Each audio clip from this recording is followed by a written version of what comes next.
Hello there, my name is Bradley Steinfeld, and this is lab number 4 covering Flume. Okay, to begin, we're going to start Hadoop and Zookeeper. So to do that, we just do start.sh rather than start all. And we can just start Hadoop and Zookeeper respectively. Press enter.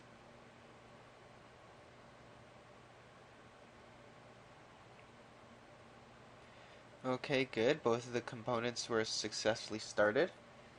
And now we want to start the Flume master, so we do so just by typing Flume master. Ours is already running, which is good. And now what we're going to want to do is open up a new terminal. And what we're going to want to do is type Flume node underscore nowatch pass -n and call it the collector. Press enter.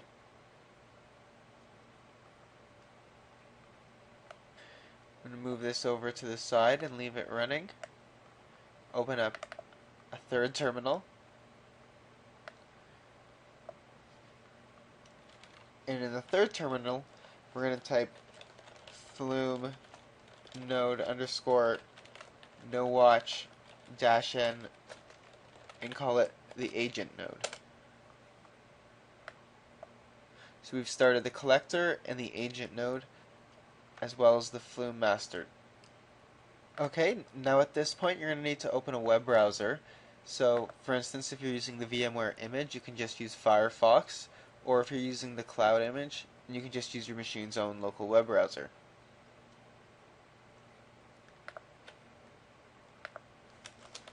You're going to want to browse to http://localhost:35871. So that's localhost port 35871. Can you go to that page? And you should get to the Flume master, which you've started, and you should see that both the agent as well as the collector nodes are there. So what we're going to want to do now is click the config link at the upper left. So now we're at the point we have to tell Flume what we want it to do. So for this lab, we're going to read an Apache log file periodically and save its data into HDFS. So in order to do that, in the Configure Multiple Nodes section, enter the following query. You can see in this query we set up both the agent and the collector, where the agent is responsible for reading an Apache log file, in this case the access log, and sending that data to the collector, whose job is to write that data to HDFS with the file name access log. And now simply click Submit Query. And now you can open up another terminal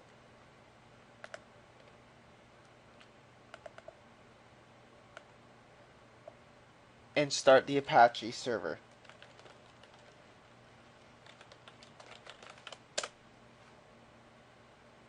By nothing being returned, you know that this means that Apache was started successfully. However, if you want, you can check by issuing ps-e pipe grep and search for httpd, which is what the Apache process is called.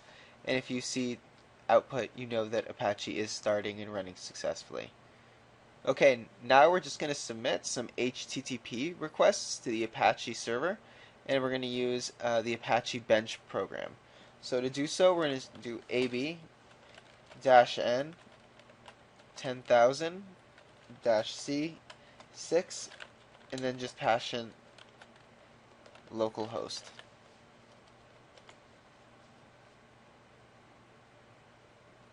Okay, now we're just going to wait a certain amount of time, generally 30 seconds or so is good enough. And then we're going to check that hopefully this data that is going to be put into our access log is going to be located also within Hadoop HDFS. Okay, now we're going to check to see if the Apache log file was sent to our Hadoop HDFS file system successfully. So let's do a Hadoop fs-ls user root access log star to look for anything prefixed with access log.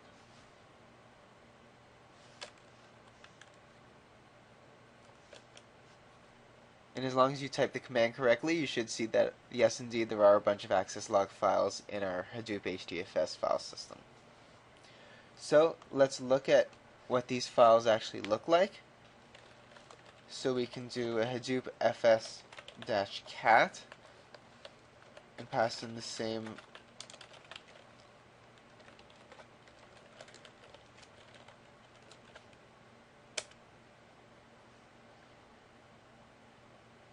and you can see that we've got a whole bunch of get HTTP requests which correspond exactly to what we use the Apache benchmark to send.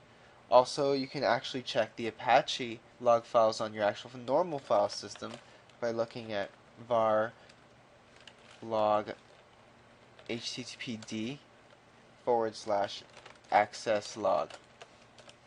And you should see the exact same get requests here. And that's it. You're done. You can close all the windows, and congratulations, you finished lab number 4.